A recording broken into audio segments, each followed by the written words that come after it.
Buenas tardes a todos y a todas. Desde la sección sindical de comisiones obreras de la Universidad Miguel Hernández os damos la bienvenida a todos y a todas en este salón de grados estupendo de la Facultad de Medicina de la Universidad Miguel Hernández de Elche. Damos comienzo a la cuarta charla de estas segundas jornadas, causas y consecuencias de la crisis capitalista, implicaciones para la salud colectiva. Hemos hecho en estas jornadas un total de 6 charlas, pero en el campus de San Juan hemos planificado 4. Esta va a ser la última de este pequeño ciclo dentro del campus de San Juan. Y bueno, a modo de breve resumen, puesto que esta va a ser la última charla aquí en este campus, pues en la primera charla fue a cargo de Inés Maestro, que nos estuvo hablando sobre la privatización del sistema sanitario. La segunda charla, a cargo de José Roel, estuvo desmontando esos mitos que cuenta la patronal sobre el absentismo laboral, criminalizando a los trabajadores, y él, en oposición a esto, estuvo hablando de lo que supone el presentismo. Al fin y al cabo, el presentismo mata y muchos trabajadores pues sufren una serie de enfermedades, la mayor parte de carácter laboral, que afecta a su salud diaria y aún así van a trabajar pues con problemas, tendinitis, etc. La tercera charla, a cargo de Dolores Jiménez, hablaba sobre el feminismo de clase, poniéndolo en contexto de las luchas obreras al inicio de la revolución industrial y cómo pues, las mujeres estaban doblemente explotadas por el patriarcado y por el capitalismo, y estuvo además mostrando datos de cómo la mujer trabajadora pues, sufre estas agresiones, y ella mostraba pues, una serie de datos cuantitativos tomados del Instituto Nacional de Estadística en el que se demostraba esto. Ahora, en esta cuarta charla, Emma Esplá nos va a hablar sobre los determinantes de esta crisis estructural del capitalismo, que no es nueva, y ella lo que va a hacer es un abordaje en el que se va a poner de manifiesto qué características tiene esta crisis capitalista, añadiendo pues, una serie de cuestiones de carácter histórico que ha ocurrido en el Estado español durante las últimas décadas. Y al fin y al cabo es muy importante este concepto histórico de lo que ha ido ocurriendo durante estas décadas, porque al fin y al cabo es lo que explica en qué situación nos encontramos en estos momentos. Al fin y al cabo, pues ya se sabe por estas frases célebres que el humano es el único animal que tropieza 2 veces con la misma piedra, o que los pueblos que no conocen su historia están obligados a repetirla. Yo aquí, teniendo en cuenta que en esta charla vamos a tener una parte importante de cuestiones históricas y conceptos económicos que explican la situación actual de crisis estructural del sistema, había tomado un extracto que en parte ya salió durante la primera charla con Inés Maestro, pero me parecía interesante. Es de Rodolfo Walsh, periodista y escritor argentino, asesinado por la dictadura de Videla. Él decía: nuestras clases dominantes han procurado siempre que los trabajadores no tengan historia, no tengan doctrina, no tengan héroes y mártires. Cada lucha debe empezar de nuevo, separada de las luchas anteriores. La experiencia colectiva se pierde, las lecciones se olvidan. La historia aparece así como propiedad privada, cuyos dueños son los dueños de todas las otras cosas.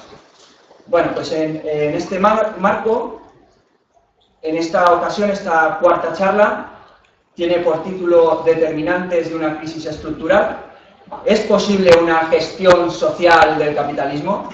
Y contamos con Emma Esplá. Ella es profesora de Historia, además es miembro de los comités para la unidad obrera.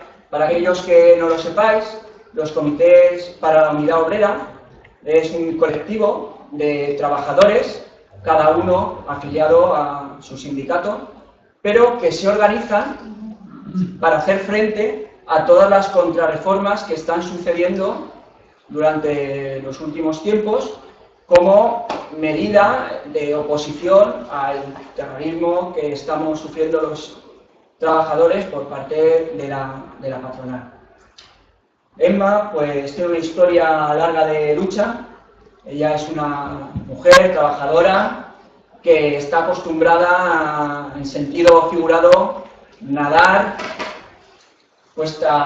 aguas arriba, no cuesta arriba, sino aguas arriba, normalmente ir a contracorriente, ¿no? Que es más difícil que dejarse llevar por la corriente.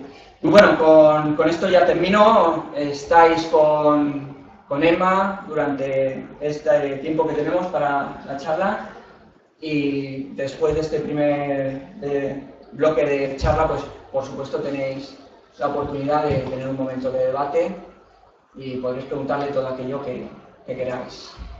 Muchas gracias, Emma. Cuando quieras. Bueno, buenas tardes a todos y a todas.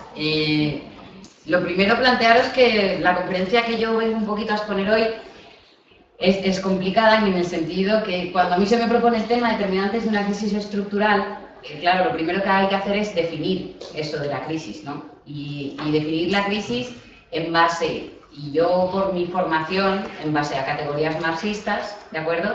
Y en base a una manera concreta de analizar el entorno y, por tanto, qué es el capitalismo, ¿no?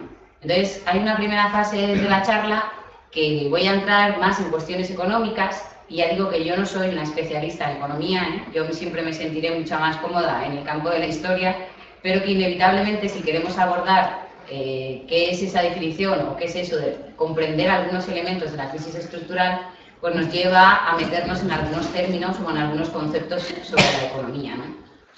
Y luego también intentar entrar sobre las respuestas que hay a la crisis. Es decir, eso de la salida o la llamada salida neoliberal, que no deja más de que agudizar los elementos clave de esta crisis, o eso que también es llamado una salida, una gestión social del capitalismo, ¿no? Que voy a tratar de argumentar por qué es imposible esa gestión social dentro de los marcos del capitalismo, ¿no? Y bueno, pues voy allá y espero que algo pueda aportar, ¿no? El guión de la conferencia es el siguiente.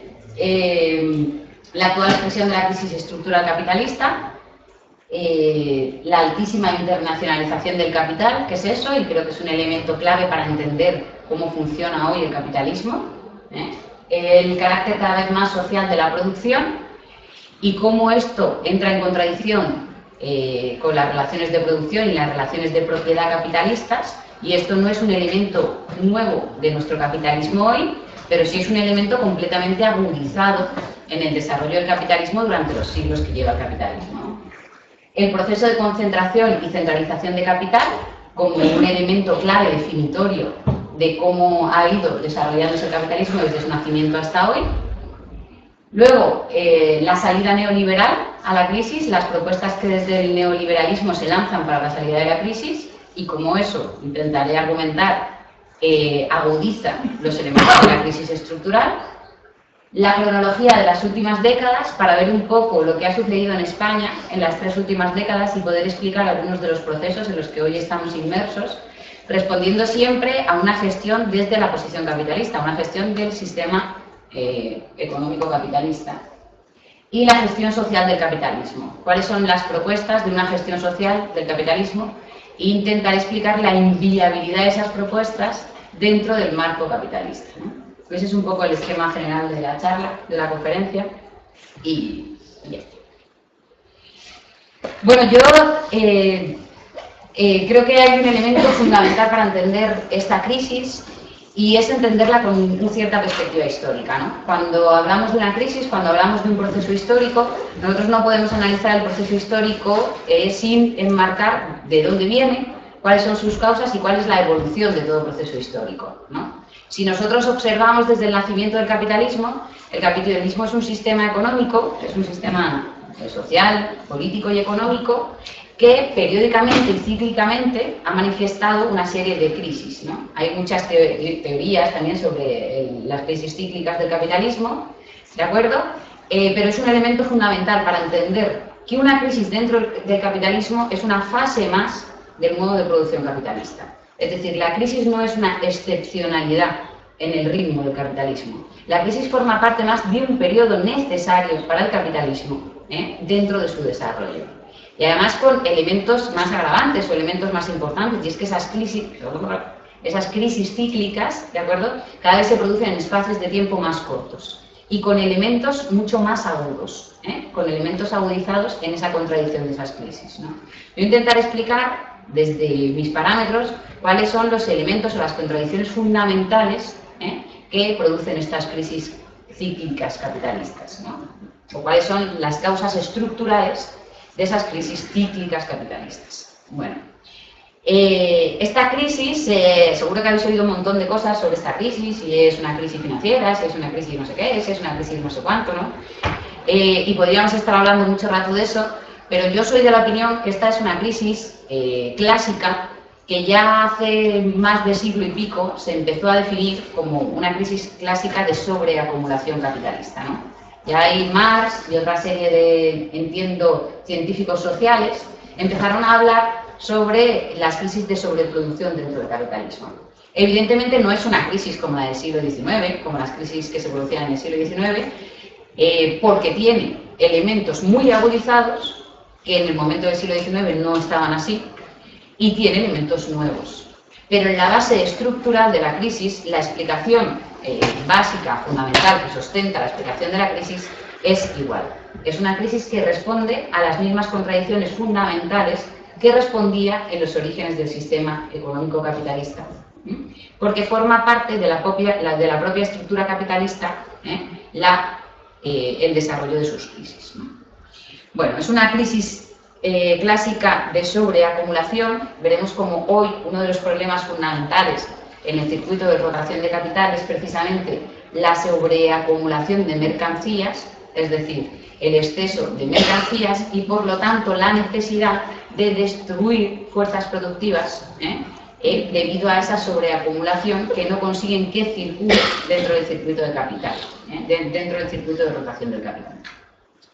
Veremos que esta crisis responde a una explicación también clásica desde el marxismo, que es la ley de la caída tendencial de la tasa de ganancia, ¿no? Cómo esa contradicción capital-trabajo, que no es nueva tampoco para muchos científicos sociales, se explica en parte porque el capitalismo, en ese proceso de acumulación permanente, de reproducción ampliada, de la búsqueda y la necesidad de generar permanentemente un beneficio ampliado, ¿de acuerdo?, en esa contradicción capital-trabajo, tiende en esta línea.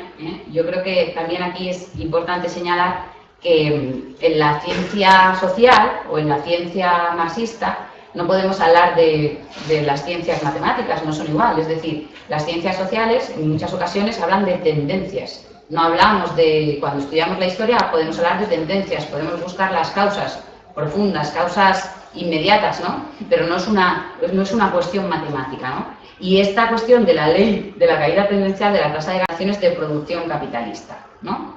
Hoy el capitalismo necesita destruir fuerzas productivas. El capitalismo necesita destruir fuerzas productivas precisamente porque se encuentra en un proceso de contradicción de la sobreacumulación de mercancías. Y necesita destruir esas fuerzas productivas.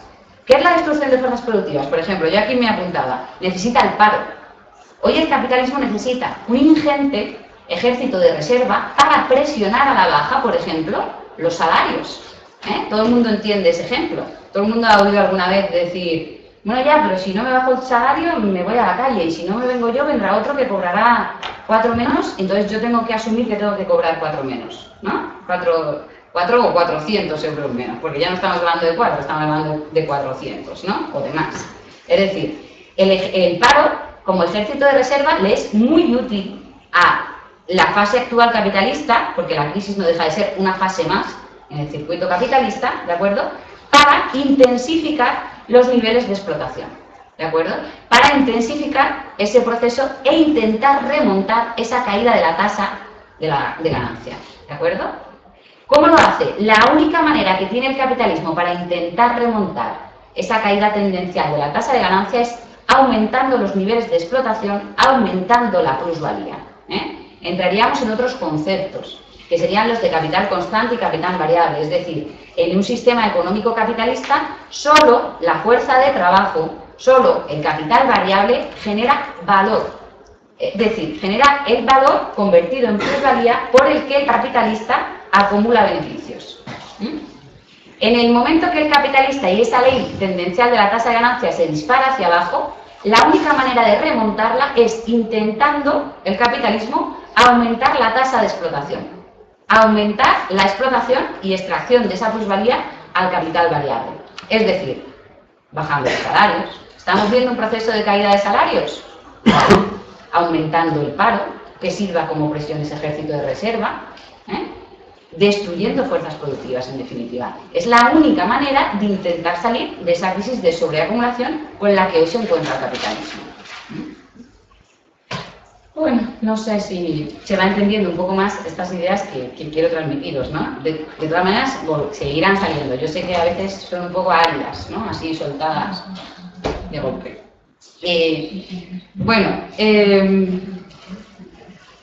¿Qué sucede? Históricamente lo podemos ver, por ejemplo, mira, algún ejemplo histórico que a lo mejor es más sencillo, ¿no? Vosotros sabéis que cuando observamos la historia con cierta perspectiva, analizamos los distintos modos de producción en los que ha vivido la humanidad.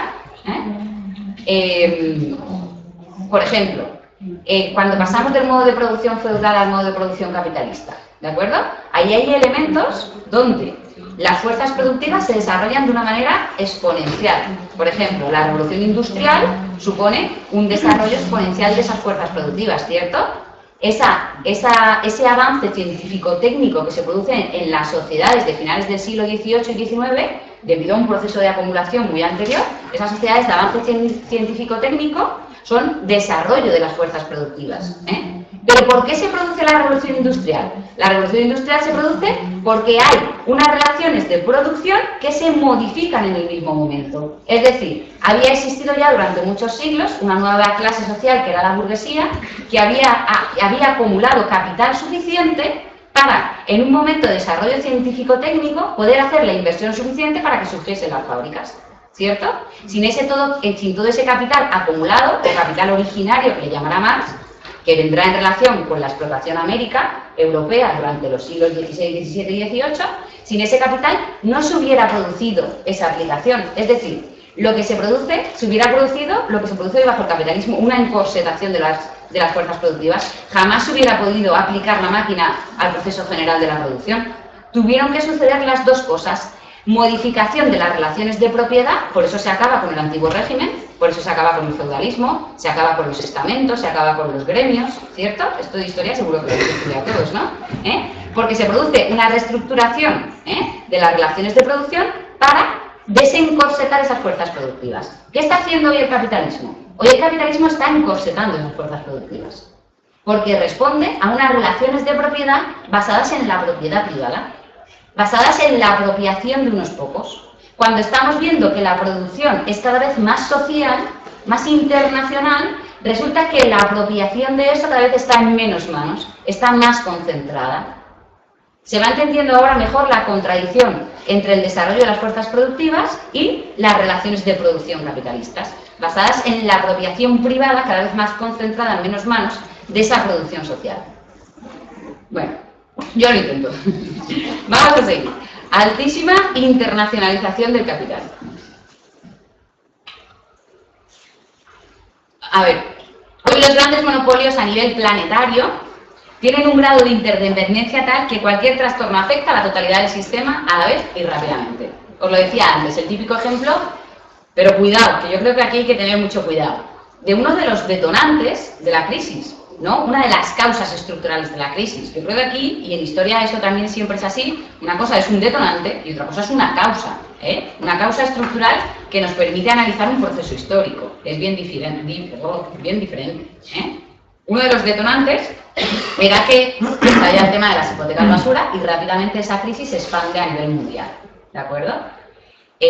Por ejemplo, hemos visto en esta crisis, desde que empezó en el 2007, la caída de inmensos monopolios, ¿no? Aquí ya enseguida iba a ocurrir que determinadas grandes compañías, o por ejemplo el cinturón del automóvil de Detroit, ¿no? Que llegase a los niveles que está hoy, o el Lehman Brothers, que salió la peli hace poco, ¿no? Es decir, estamos viendo cosas que son inimaginables hace tan solo unos años por cualquiera de nosotros y nosotras. Bueno, Otro elemento de la internacionalización del capital. Y es que se produce una pugna entre distintas fracciones o distintas expresiones de la burguesía y de la oligarquía a nivel mundial. Los monopolios hoy en el mundo, y podríamos hablar de muchos ejemplos, van hacia la búsqueda de tratados de libre comercio y de uniones regionales imperialistas. Eso lo podemos ver con tratados de libre comercio en América o tratado de libre comercio actualmente entre la Unión Europea y los Estados Unidos. Es decir, son tendencias que interesan a los intereses de los monopolios. Sin embargo, los estados están en esa pugna, que además siempre perderán, en la defensa de sus propias burguesías y una pugna dentro de los propios estados de distintas fracciones de la burguesía nacional. Esa pugna dentro de los estados de las distintas facciones de la burguesía nacional es una cuestión que hoy en España se expresa. Hoy en España muchas de las explicaciones políticas que salen encima de la mesa no son más buscando las causas que hay detrás, que esconden eso, entre pugnas de distintas facciones de la burguesía. Y hay que diferenciar muy bien lo que es una pugna entre una facción de la burguesía y lo que es una guerra o una pugna con los trabajadores. Es decir, ¿a qué intereses responden determinados enfrentamientos políticos o explicaciones políticas? Si son desde los parámetros de pugnas de poder o de mercados o de recolocación de esas burguesías nacionales dentro de todo el follón que está suponiendo la crisis, o si son una guerra abierta de ataque a derechos de trabajadores y trabajadoras, ¿no?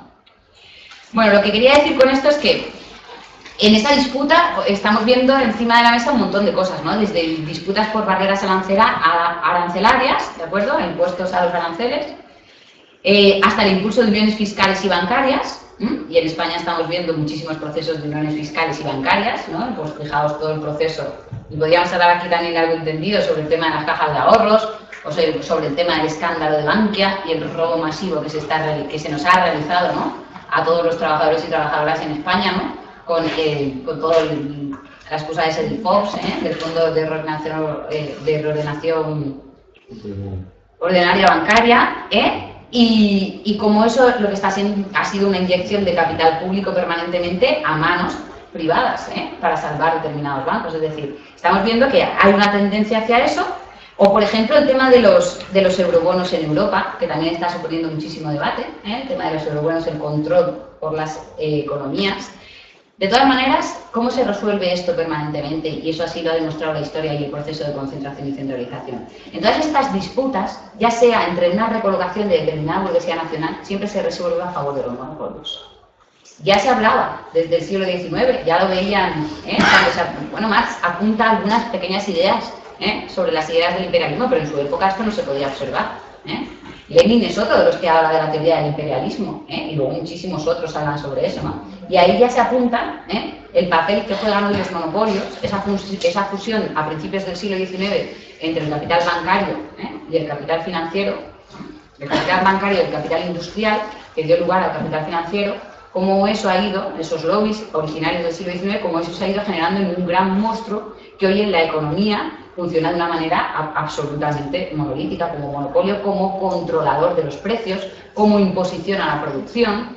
Hoy funciona, y quien controla realmente la economía mundial a través de distintos instrumentos, pero que obedecen a los intereses, son los intereses de esos grandes monopolios mundiales actuales en el mundo, ¿no? Bueno. Esos circuitos financieros bursátiles, ponía aquí yo, que hoy en día han generado una masiva acumulación parasitaria, ¿no? Eso es un capital parasitario que está circulando en el mundo, ¿de acuerdo?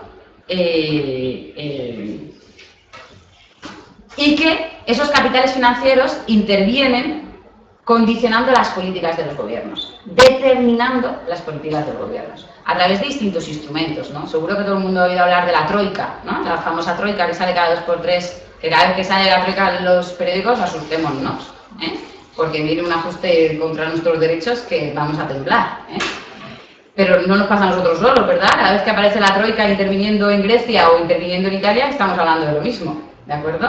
Esos son los distintos instrumentos, ¿no? Pero responden precisamente a esos gigantescos capitales que intervienen, condicionando la política de los gobiernos a través de esos instrumentos, decía yo, ya puede ser la Comisión Europea, ya puede ser el Banco Mundial, ya puede ser el Fondo Monetario Internacional, y la misma actividad económica capitalista, es decir, fijando precios, fijando qué debe producirse y qué no.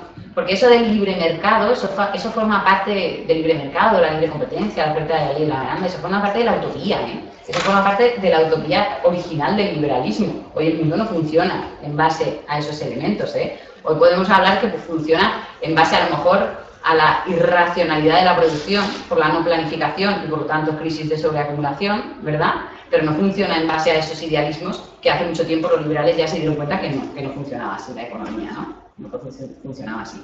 Pues son precisamente esos monopolios, esos circuitos financieros bursátiles los que determinan las políticas de los gobiernos, los que bajo el sistema de producción capitalista siempre determinarán las políticas de los gobiernos. Y claro, las políticas de los gobiernos son la vida de millones y millones de trabajadores y trabajadoras en todo el mundo, pues son nuestras vidas. Las operaciones financieras multiplican por muchas veces la actividad capitalista en la producción de mercancías. Es decir, y esta vez, y esto cada vez de una forma más creciente, ¿verdad? Esto es como una pirámide invertida de inestabilidad. Aquí podemos hablar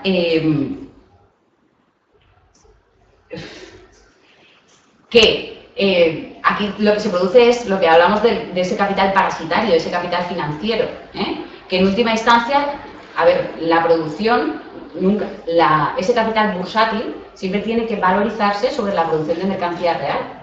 En la medida que ese capital bursátil se genera esa ficción, siempre va a tender hacia la unión con ese capital productivo real. De manera que ese capital parasitario aumenta, la caída va a ser mayor. No sé si me estoy expresando. Es decir, esas tendencias históricamente siempre tienen que ir a juntarse. En los momentos históricos en los que esas tendencias han ido a separarse, las crisis son mayores, las crisis son más agudas, porque la tendencia es a volver a igualarse. Porque, lo decía antes, porque el dinero no tiene aparato reproductivo, el dinero no se puede reproducir, es decir, por mucha ficción especulativa que hagamos, siempre tiene que llevar su relación, su tendencia hacia el capital de mercancías, hacia la producción de mercancías. Y ese es ese monstruo de capital bancario, de capital bursátil, que se ha ido generando, y ahora veremos en algunos ejemplos históricos, en España e internacionalmente, que llevan a esta agudización tan tremenda de la crisis. En cuanto esa tendencia vuelve a juntarse.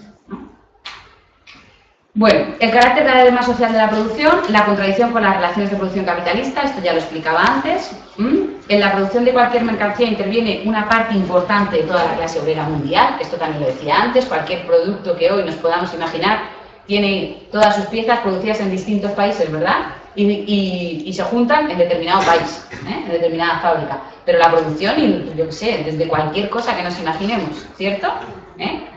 Es decir,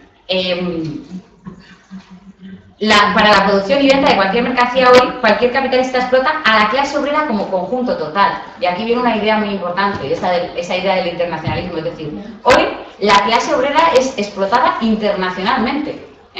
Si para la producción de cualquier mercancía necesitamos una parte importante de la clase obrera mundial, quiere decir que se nos explota de la misma manera al conjunto de la clase obrera mundial, al conjunto de los trabajadores y trabajadoras a nivel mundial. Otra cosa es que con características diferentes, respondiendo a lazos de dependencia distintos históricos, por supuesto que sí, respondiendo a momentos de la lucha, dependiendo de qué lugar, pero todos ellos tienen el elemento en común, y es que son explotados por un mismo monopolio, por una misma oligarquía a nivel mundial. Bueno, carácter explotador y parasitario de los capitalistas en su conjunto, todo proceso de producción capitalista saca esos beneficios del proceso productivo y de la extracción de plusvalía, es decir, la extracción de plusvalía en el capitalismo o la explotación en el capitalismo se da en la esfera de la producción. Eso no sucedía en anteriores modos de producción. Por ejemplo, cuando estudiábamos el modo de producción feudal o servil, como lo queráis llamar, ¿no? La extracción de beneficio se realizaba en una esfera fuera de la esfera económica, se decía en la esfera extraeconómica, a través de los impuestos, con las cargas señoriales, con el trabajo de los señoríos, etcétera, pero resulta que lo definitorio del modo de producción capitalista es que esa explotación se da en el proceso productivo. Esa explotación se da en esa fuerza de trabajo que es pagada por el capitalista, por la oligarquía, ¿de acuerdo? pero es pagada esa fuerza de trabajo, no el trabajo que realiza esa persona. Es decir, el trabajador se convierte en una mercancía más, en una mercancía dentro del proceso productivo para el capitalista. No se le paga por su trabajo, sino se le está pagando por esa energía humana intervenida en el proceso de trabajo. Y esa diferencia que hay es lo que el capitalista se apropia, ¿de acuerdo? Y es lo que produce los beneficios, es lo que produce la explotación. Bueno, el carácter explotador parasitario de los capitalistas en su conjunto, conceptos de plusvalía y explotación, ¿no? ¿Por qué decimos que el capitalismo hoy es un sistema parasitario y en descomposición? Parasitario porque la fijación del precio es algo cada día más vinculado al control de los monopolios. La fijación del precio no es algo espontáneo, no es algo que suceda por la mano negra ni por la magia. Es una cuestión que responde a la presión de los monopolios, al control de los monopolios de la economía.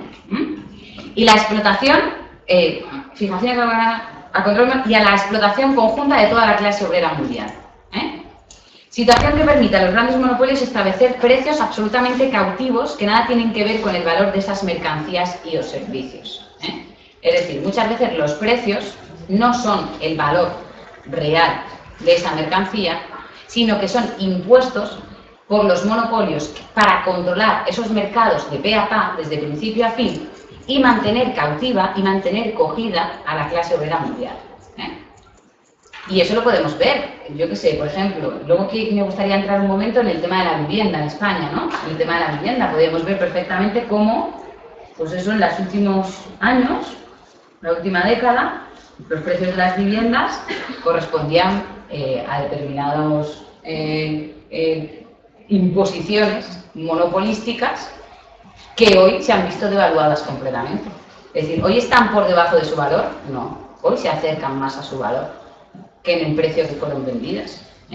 Pero ahora veremos cómo esa contradicción le supone un problemón al capitalismo actual, pero un problemón insalvable. Pero bueno, es un ejemplo por si se entendía más, ¿no? ¿Por qué decimos que el capitalismo está en descomposición? La ventaja de esos mismos monopolios en el proceso de extracción de la plusvalía, en su vinculación con las políticas de saqueo y guerra. Hoy el capitalismo necesita el saqueo, primero, el aumentar los niveles de explotación a la clase obrera, a los trabajadores, a nivel mundial, para intentar remontar esa tasa de caída tendencial, ¿de acuerdo? Y necesita de la guerra.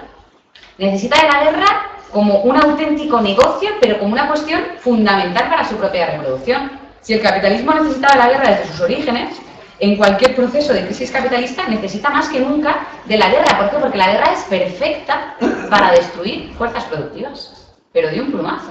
Y no estábamos diciendo que una de las necesidades del capitalismo es la destrucción de esas fuerzas productivas. Pues con la guerra, perfecto. Y después, lo típico que se dice, ¿qué le interesa al capitalista cuando termine una guerra? Reconstruir el país una vez destruido, ¿verdad? ¿Cuándo se convierte Estados Unidos en potencia capitalista? Primera Guerra Mundial, Segunda Guerra Mundial, por el papel que juega. Es decir, es un instrumento histórico del capitalismo y hoy en día fundamental para intentar remontar la tasa de ganancias. Hoy en día juega un papel fundamental y veremos cómo la guerra ya no es un episodio de guerra aquí y un episodio de guerra allá. Es que estamos en un estado, en un momento histórico de guerra permanente. De guerra permanente. Otra cosa es lo que los medios de comunicación nos dejan oír o nos hacen ver, pero estamos en un estado de guerra permanente, de intervención y saqueo por parte del imperialismo de una manera feroz en grandes zonas del planeta. Bueno, pues eso decía, en su vinculación con las políticas de saqueo y guerra y en la negación de la base teórica del capitalismo de la libre competencia. Bueno, ya voy terminando la parte más teórica, solo queda esta y entramos en otro tercio de cosas. El proceso de destrucción del capital sobreacumulado lleva a la concentralización y centralización del capital de una forma aguda. Hace 2 semanas leía, no sé si era en Información El País, y me gustaba la noticia, bueno, me gustaba, no me gustaba nada, pero era lo que había. Salió una noticia que decía que en España las grandes fortunas desde el 2007 eran un 13% más ricas. Y tú decías, ¡ole! Es decir, ese es el objetivo de la crisis. ¿Por qué decimos que la crisis es una fase más del ciclo, del funcionamiento del capitalismo? Por eso, cualquier crisis desde el origen del capitalismo, siempre ha tenido esa tendencia a la centralización y concentración del capital. Pues imaginaros hoy, en el siglo XXI, esos procesos de concentración y centralización son monstruosos, son bestiales, ¿eh? Ese dato que hace 10 años, que seguro que está completamente desfasado, porque eso debe haber ya cambiado completamente, ¿no? Se decía que 1.500 personas en España poseen la misma riqueza que el 90% de la población, ¿no? Una cosa así, o que el 80% de la población. Daros cuenta de la agudización de lo que estamos hablando, ¿eh? Sí, y son datos así que se manejan, pero bueno, si hiciéramos un estudio riguroso de eso, yo creo que la mayoría alucinaríamos de los niveles de concentración de capital que se producen en estas crisis, ¿eh? ¿Qué ha hecho la crisis desde que se inicia? ¿Por qué es necesaria para el capitalismo siempre una fase de crisis? Ha destruido cientos de miles de pequeñas y medianas empresas. ¿Quién no conoce a alguien, no sé, que es autónomo y que ha cerrado la tienda? ¿O que ha cerrado la tienda de su barrio? ¿O la del barrio de al lado? ¿Cuántos? Cientos de miles. O sea, lo que estamos es en un proceso de proletarización de lo que se le llamó las capas medias, ¿cierto? De pequeños y medianos, de pequeñas y medianas empresas que tienden hacia la proletarización rapidísima en un proceso de crisis, precisamente por esa absorción de capitales de las grandes, ¿eh? Las cajas de ahorro es eso, las cajas de ahorro desde su inicio, ¿eh? Es la absorción de esos capitales, la compra de esos capitales para la recolocación en los grandes monopolios, ¿de acuerdo? Y la absorción de esos capitales, ¿eh? Bueno, creo que esta idea es fácil de ver, ¿no? Esta idea es fácil de ver porque nos puede afectar desde, yo qué sé, cualquier persona que conoces en tu entorno hasta cualquier... Bueno, luego hay una gráfica de los beneficios de Inditex, ¿eh? O los beneficios, es que pensar cualquier gran empresa, ¿eh? De Repsol, de Santander, de cualquier cosa, ¿eh? Desde que se ha iniciado la crisis, ¿cuáles son los beneficios? Claro, el problema está en que el capitalismo necesita de la reproducción ampliada, necesita de un ritmo de reproducción amplísima, ¿de acuerdo? Para poder funcionar. El problema está en que esos beneficios, ¿eh? Ahora se producen, porque siempre se producirán, ¿de acuerdo? Pero no de la manera ampliada que necesita la ferocidad capitalista. Eso es un matiz importante, ¿eh?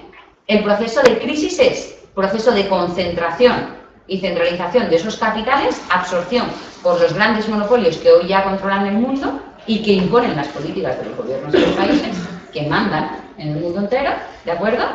Y eso que he dicho. Vamos a seguir. Millones de familias en España están pagando una hipoteca de una determinada cuantía muy superior al valor de esa vivienda en el mercado capitalista, ¿cierto? ¿Cuánta gente compró una vivienda por 200.000 euros y hoy su casa se tasa por 130.000? Muchísimas familias, ¿o no? ¿Eso no es la imposición de los monopolios? ¿La fijación de precios? ¿Eh? ¿No es toda ese capital parasitario que ha estado ahí? ¿De acuerdo?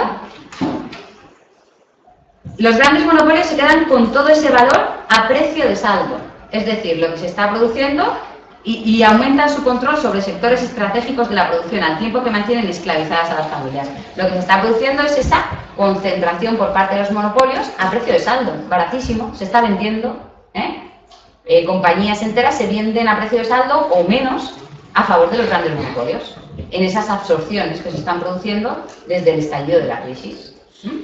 El proceso de destrucción capitalista sobreacumulado se resuelve con el abono por parte de esa clase obrera, sectores populares y pequeña burguesía expropiada del valor del capital destruido. Es decir, hoy el capitalismo, ¿de acuerdo?, necesita continuar extrayendo la plusvalía de esos trabajadores. Es decir, hoy el capitalismo, por ejemplo, y esto seguro que va a causar polémica, no podría sostener lo que parece una reivindicación absolutamente democrática, que es el tema de la dación en pago. La dación en pago, con la vivienda y todo eso, tú la piensas y dices, bueno, es una reivindicación absolutamente democrática. Yo he estado 10 años pagando mi hipoteca, ¿de acuerdo? Ahora el banco me quita la casa porque ya las deudas, la morosidad, etcétera, hacen imposible el pago, después de que haya implicado a toda mi familia en el pago de eso, me quita la casa y aún tengo que pagar, ¿no? Pues parece una reivindicación democrática, es decir, pues no tengo que pagar, ¿no? Claro, pero se nos está olvidando, primero, que ya has pagado durante 10 años el robo y el saqueo que te han producido, ya lo han hecho durante 10 años, y después que, si esa ley hipotecaria actual española se modificase, tal y como se está produciendo la devaluación de las viviendas, ¿de acuerdo?, se darían en dación en pago muchas viviendas y la compra de otras viviendas, porque el valor de las viviendas hoy es mucho menor. Cuestión que llevaría a la quiebra al sistema capitalista. Es una reivindicación aparentemente, y sí, democrática, pero es una contradicción que no se puede resolver dentro de los marcos del capitalismo. Llevaría a la quiebra del propio sistema capitalista, pero por una deducción facilísima. Dentro de los marcos capitalistas esa contradicción no se puede resolver. Tendrá que ser dentro de los marcos de otro modelo en los que resolvamos esa contradicción. Bueno. La salida neoliberal a la crisis. Explotación y sobreexplotación. Desde que estalla la crisis capitalista, no hemos parado de escuchar medidas que van contra los derechos de los trabajadores. No hemos parado de escuchar medidas que van reforma de las pensiones, ¿cierto?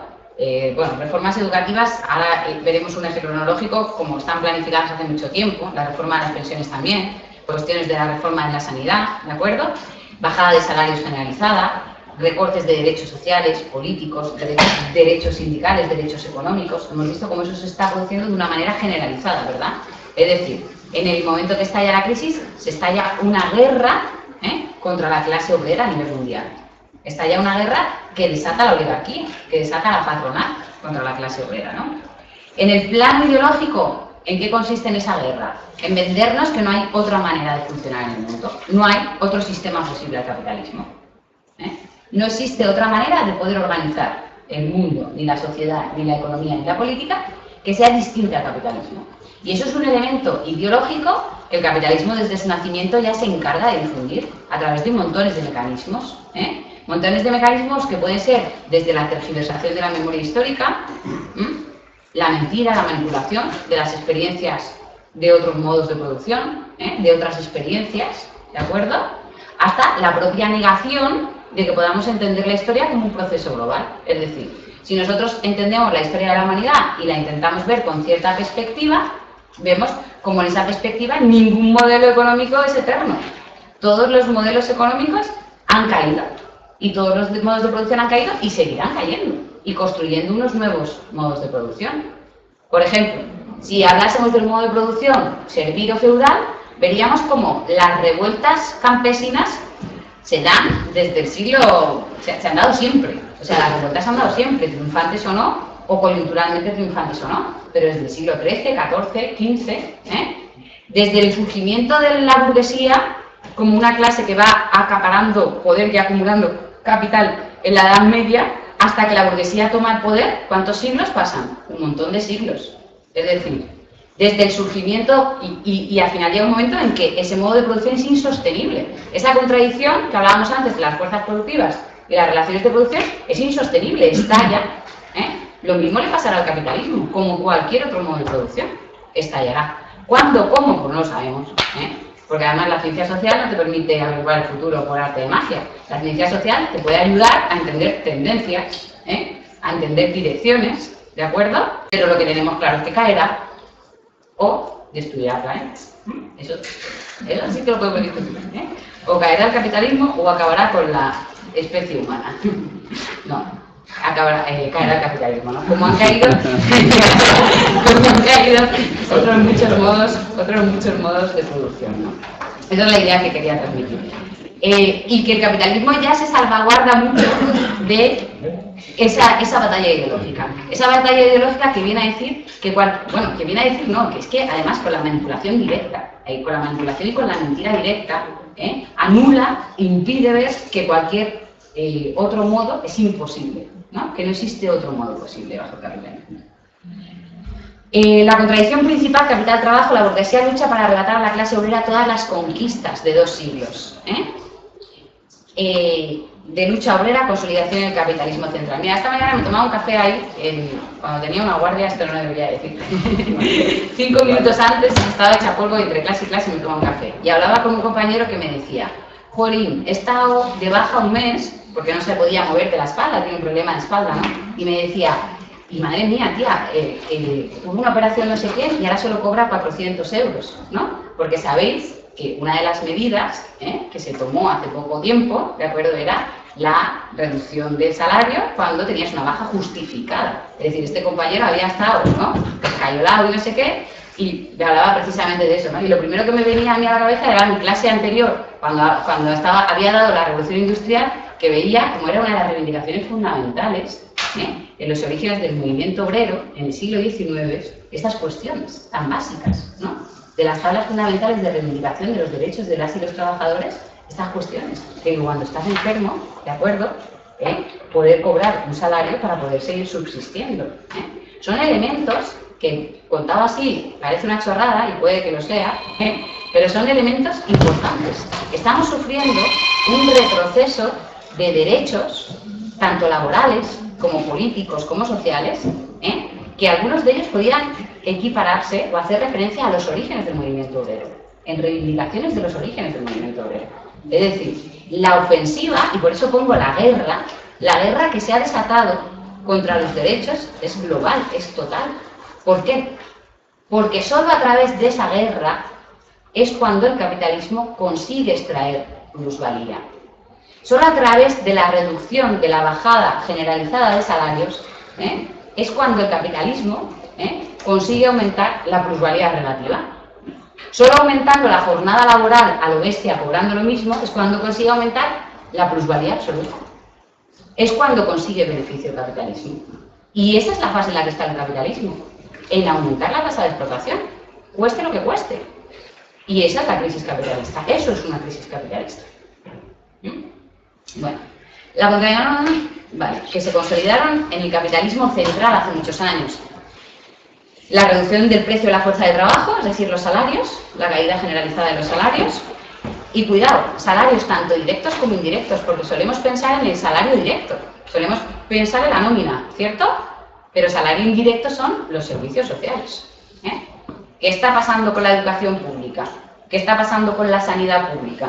¿Qué está pasando con los servicios sociales? Lo que se está produciendo es primero, un fuerte desmantelamiento, y rapidísimo desmantelamiento. Nuevo en la crisis, no, mentira.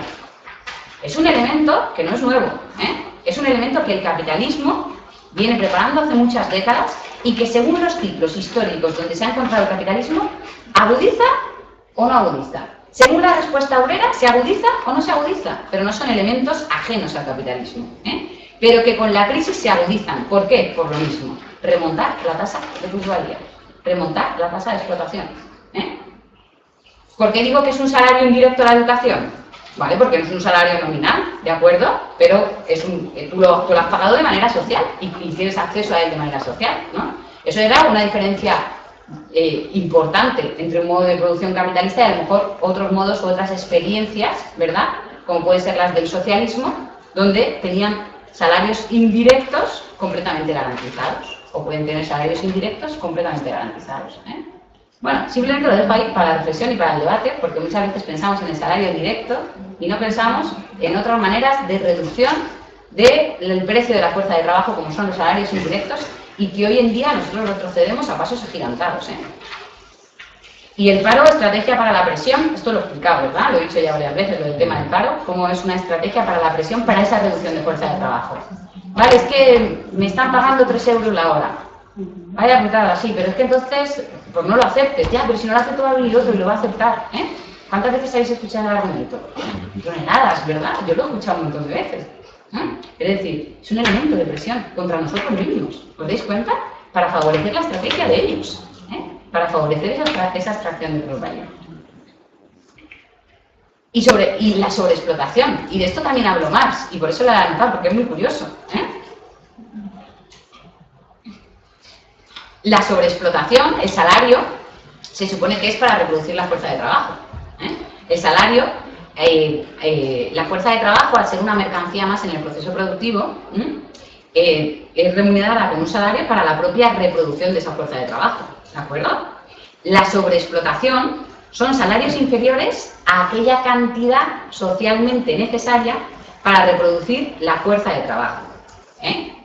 La cantidad socialmente necesaria, es decir, es una media, ¿de acuerdo?, de la cantidad socialmente necesaria para producir algo, es el salario. Cuando esa cantidad está por debajo de la reproducción socialmente necesaria, es cuando estamos hablando de sobreexplotación. Y esto lo tenemos a la orden del día, yo no lo sé, pero hay gente que está viviendo con 400 euros, ¿cierto? ¿Cierto? Mucha gente. O estamos, cuando salen las EPAs esas, que salen las EPAs trimestrales, que todos nos ponemos a temblar y decir, madre mía, la barbaridad que vamos a escuchar ahora, ¿no? Y estamos hablando, no recuerdo ahora los datos, la verdad es que los podía haber apuntado, pero de 1 millón de familias sin ningún miembro trabajando, ¿no? O que ya se les han acabado las ayudas. 1.600.000, pues fíjate, más de 1,5 millones de familias, ¿eh? Son de esas cosas que te ponen los pelos de punta, ¿verdad? ¿De acuerdo? O gente que está trabajando, yo tengo un montón de gente conocida, ¿no? Que trabaja ahí en la hostelería a destajo horas y horas y horas y horas, y tú dices, ¿y cuánto cobras? Y te dicen 500 euros, y dices, yo no me lo puedo creer, ¿eh? Es decir, hoy estamos hablando ya de esas cosas que apuntaba Marx ya en su época, ¿eh? De que era posible la sobreexplotación, ¿eh? Salarios inferiores ya a la cantidad socialmente necesaria para la reproducción de la fuerza de trabajo. Ya no dan ni para reproducir la fuerza de trabajo, ¿eh? Eso ya son niveles de sobreexplotación, ¿eh? Cuando dan para reproducir la fuerza de trabajo es que no hay explotación, sí, también hay explotación, ¿eh? Pero no sobreexplotación. Hay explotación porque siguen acumulando beneficios, siguen extrayendo plusvalía, ¿eh? Los capitalistas. Pero ahora estamos hablando ya de sobreexplotación. Irán afectando a sectores cada vez más amplios de la clase obrera en el capitalismo. El desarrollo del capitalismo lleva al empobrecimiento de la mayoría, ¿eh? Y estamos sufriendo un proceso de empobrecimiento generalizado y rápido. Yo creo que lo que más nos está alertando es que es muy rápido, ¿es cierto? El proceso de empobrecimiento general, ¿eh? De una manera general que está produciéndose. El colchón social del capitalismo desarrollado, que han sido las clases medias, o las llamadas clases medias, van siendo liquidadas en un proceso de proletarización inexorable. Es decir, estamos viendo un proceso rapidísimo de proletarización, ¿eh? Lo decía antes con el ejemplo de los pequeños autónomos, ¿eh? ¿Cuántos han quebrado? ¿Cuántos van a quebrar? ¿Eh? ¿Cuántos van a seguir absorbiéndose por los grandes monopolios? Toneladas, ¿eh? Toneladas. Agresividad creciente contra la naturaleza, el cambio climático y la destrucción de recursos. La voracidad del capitalismo lleva a una dinámica suicida de destrucción de las condiciones de vida de la humanidad como especie. Yo creo que esto sí que es un tema que hasta necesita muy poquita explicación, ¿verdad? Completamente ya perceptible por la mayoría de nosotros y de nosotras, ¿eh? Y lo vemos con un montón de problemas, ¿no? que son fácilmente observables, ¿no? Como la voracidad de este sistema, de este capitalismo, le da igual, hacer un planteamiento genocida contra la humanidad, pero también genocida contra la humanidad a través del medio ambiente, ¿eh? La destrucción y el expolio de recursos energéticos, climáticos, del cambio climático, de todo tipo, ¿no? Con la crisis se agudiza el control de las cosechas y, por tanto, de los alimentos. Yo creo que es un elemento muy importante. En la extracción de combustibles fósiles, y ahí vais a tener la charla de Vallemilla en esta jornada, ¿no? Yo creo que es en Orihuela, que es un gran experto en estas cosas, ¿eh? Y controla mucho el tema el tema de los combustibles fósiles y la crisis del petróleo, y etcétera, y su incidencia directa sobre los procesos industriales de producción y mercancías. Es decir, los monopolios van a controlar, a través del control de las cosechas y la extracción de combustibles fósiles, van a controlar la producción de esas mercancías. Van a imponer una presión más, a través del expolio de esas cuestiones, una imposición más en el proceso productivo, un control más, una fijación más. El proceso de degradación y agotamiento de los recursos naturales y en las consecuentes alteraciones climáticas. Bueno, aquí tampoco me voy a extender mucho más porque creo que todo el mundo sabe de lo que estamos hablando, ¿no? Y porque ya llevo cuánto rato. Bueno. Vale, sí, lo que pasa es que me queda un poco. Voy a ir un poco más rápido, ¿vale? Vale, media horita como mucho. A ver si en 20 minutos, un cuarto de hora termina. La dictadura del capital no se puede esconder. ¿Por qué escribo esto? Dice, porque el Estado, como ejercicio de la violencia de una clase sobre otra, la liquidación de las formalidades burguesas en nombre de la seguridad. Porque estamos viendo cómo en los últimos años, cada vez más de manera rápida, ahora con la reforma del Código Penal, gran parte de los derechos conquistados, de las formalidades burguesas, se están cayendo. Se están cayendo parte de la formalidad que la propia burguesía se había puesto a sí misma. La frase esa de Groucho Marx, yo tengo este principio, pero si no me sirve me pongo otros, ¿no? Y la propia burguesía lo está haciendo, es decir, yo tengo una formalidad burguesa, pero si no me sirve me pongo otra, Es que en parte está haciendo eso. La reforma del Código Penal es una reforma, yo no soy para nada jurista, ya lo podéis comprobar, ni nada por el estilo, pero es una reforma que para alguien que se interese mínimamente es una aberración jurídica en el propio derecho burgués. ¿De acuerdo?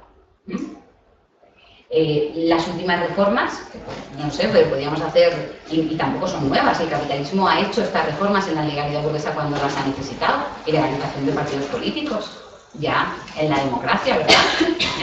O reformas legislativas en torno a todo eso, el aumento de la represión. Por ejemplo, y hablando ya de todo un poco, el aumento de la represión se produce a todas las esferas, ¿cierto? En la ciudad de Alicante también aumenta la represión. Vemos también cómo aumenta la represión, ya puede ser de manera directa, como podemos ver en las movilizaciones, supongo que algunos estaríais en la movilización del otro día de la huelga educativa, ¿no? De esa presencia policial y de determinadas cuestiones que ahí suceden, o podemos verlo también en la persecución política y la criminalización, ¿verdad? A determinados colectivos, a determinada parte del movimiento obrero. Seguramente habréis oído en la radio, ya que esto ya aprovecho, que me vais a perdonar un KitKat, habréis oído en la radio todo lo que pasó con lo del AVE, ¿cierto? Y cómo ha salido últimamente con el AVE, con el tema de una serie de multas que han llegado a 30 y tantas personas de 1.000 y 2.000 euros, ¿verdad?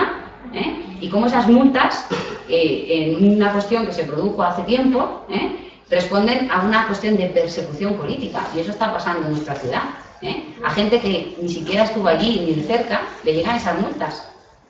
Y es una cuestión que se está denunciando en la medida que se puede, en los medios que se puede, ¿verdad? Le llegan esas multas porque tienen una asociación, una vinculación con determinada lucha sindical, con determinada lucha del movimiento obrero, y llega una multa administrativa. Y esto no es una paranoia que me estoy inventando yo, esto es una cuestión real que está encima de la mesa y que supongo que habéis escuchado, es decir, el proceso de represión nos está llevando a fases que a mucha gente, yo cuando cuento esto, entre mis compañeros de curro dicen, pues me recuerda a los años del franquismo, ¿vale? No estamos hablando de la misma formalidad burguesa, ahí hay que matizar mucho, ahí hay que explicar muchas cosas, pero bueno, es normal esa reflexión de decir, ¿cómo puede ser que las garantías democráticas se caigan de una manera tan rápida? ¿De acuerdo? Que los procesos represivos, que esa careta democrática de la que se sostiene el capitalismo, se caiga de una manera tan rápida, ¿no? Decía, liquidación de las formalidades burguesas en nombre de la seguridad. Se realiza una intensa campaña de manipulación histórica. Hay países que van prohibiendo las organizaciones comunistas, por ejemplo, la simbología comunista prohibida. Se legaliza el espionaje universal de nuestras comunicaciones. Sabéis todo el escándalo que ha habido con el espionaje, ¿no?, a la Unión Europea en esa confrontación interimperialista precisamente de esos dos polos. Esos son los juegos del capitalismo, eso es cómo funciona el capitalismo, ¿no? Se instaura un estado policial, se practican asesinatos selectivos en cualquier lugar del planeta, podemos ver el tema de Palestina, el tema de Israel, podemos hablar del tema de Colombia, ¿cierto? Podemos hablar de muchas otras partes del planeta donde esto está sucediendo hoy en día, en el mundo este en el que vivimos. En cualquier parte se organizan fuerzas paramilitares y fascistas para reprimir a la clase obrera más combativa, ¿no? Son algunos aspectos de esa careta de la formalidad burguesa que se cae y se expresa y se ve con toda su violencia cómo funciona el sistema capitalista. El recurso de la guerra es un recurso para tratar de recomponer su situación de crisis. Fueron las dos primeras guerras mundiales como expresión de crisis capitalistas agudas, es cierto. Esto es una tendencia histórica. Las dos guerras mundiales capitalistas responden a dos grandes crisis agudísimas del sistema capitalista. ¿Eso quiere decir que vamos a la tercera guerra mundial? Pues no lo sé, yo no soy adivina, pero lo que sí que tengo claro es que el capitalismo en su fase estructural necesita de la guerra, y necesita de la guerra permanente. Y claro que vamos a ir a una agudización de la guerra de una manera tremenda, y es que además históricamente así ha sido. Eso es una tendencia, eso es una constante. Elemento consustancial a su sistema de dominación. Ya no se trata de uno u otro episodio de guerra, sino un estado de guerra permanente. La guerra como un recurso permanente para intentar remontar esa caída de la tasa de ganancia. Bueno, aquí vienen una serie de cronologías de las últimas décadas de España, desde el final de la dictadura fascista, la dictadura de Franco, hasta nuestros días. Bueno, también esto sería, yo sé que voy a generar mucha polémica, pero estaría bien, así debatimos, ¿no?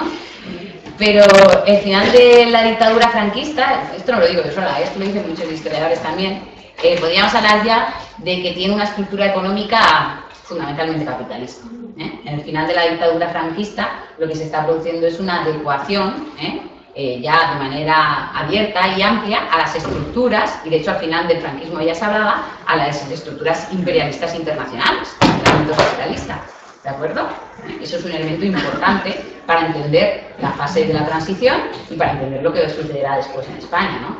Está claro que ahí hay un cambio fundamental en ese proceso de transición, donde ese capitalismo necesita adecuar parte del aparato formal, de esa formalidad del Estado, para incorporarse plenamente a esas estructuras capitalistas. O a esas estructuras imperialistas. ¿Y de qué estoy hablando cuando hablo de esas estructuras imperialistas o capitalistas? Estoy hablando de la Unión Europea, estoy hablando de la OTAN, ¿de acuerdo? Y de otras estructuras de funcionamiento plenamente integradas en la cadena imperialista mundial, ¿no? Bueno, poníamos aquí el eje cronológico de la dictadura fascista, situando las primeras elecciones democráticas y los famosos pactos de la Moncloa, ¿no? Los famosos pactos de la Moncloa son los pactos que asumen la monarquía elemento proveniente del franquismo. Sabéis que la monarquía, el rey, todo el mundo habrá visto esa foto, aunque yo a veces lo digo en clase y los alumnos no me creen. Cuando digo que al rey lo corona Franco y me dicen, ah, profe, estás loca, digo, chicos, venga, vamos a poner cualquier archivo fotográfico, ¿no? Que no es que vuestra profe de historia se haya vuelto loca, ¿no? Sino que podéis comprobarlo perfectamente en cualquier archivo, ¿no? Me refería a que precisamente con los pactos de la Moncloa lo que se produce es la asunción de esa monarquía heredera y jugadora de un papel fundamental en el papel de la transición, la traición a muchos de los principios por los que se luchaba en defensa de la clase obrera, la asunción de un marco constitucional capitalista que basa las relaciones en el marco de funcionamiento capitalista, con derechos adquiridos, por supuesto que sí, con derechos adquiridos, y yo creo que esto responde a muchas claves, y me temo que no voy a poder entrar en ellas. Una responde a un cierto debate que hay, que a lo mejor también estaría interesante entrar, ¿qué fue eso del Estado social? ¿O qué fue eso del Estado del bienestar? ¿Qué explicación histórica tiene eso del Estado del bienestar y social? ¿Cuándo surge? Porque surge en contraposición a qué? ¿Surge en contraposición a otro modelo social? ¿Surge en contraposición a la experiencia de otros países en base a otros modos de producción distintos? ¿Surge en contraposición o en defensa a experiencias del socialismo real?